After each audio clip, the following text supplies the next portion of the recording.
So we have our bubble maker, and one of the things we were having issues with was having Trae hold it down long enough to have the wheels spin and get enough bubble juice to make bubbles, since we were doing momentary switch. So we got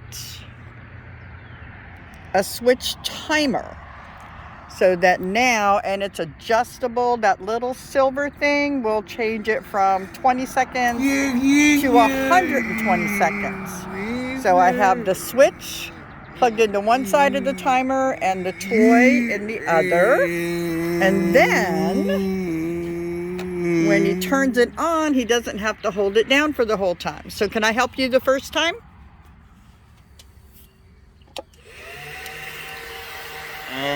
Yeah, look! Yay! It's gonna keep going now.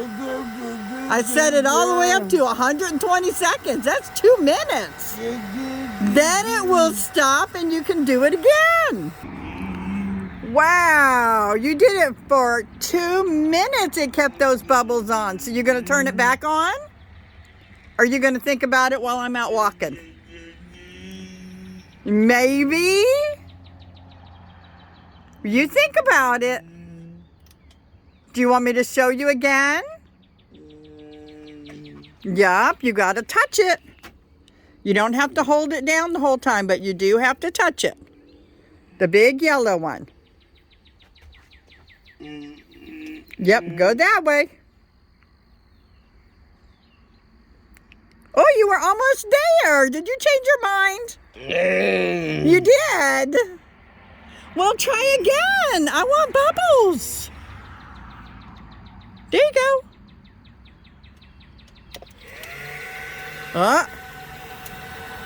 There they come.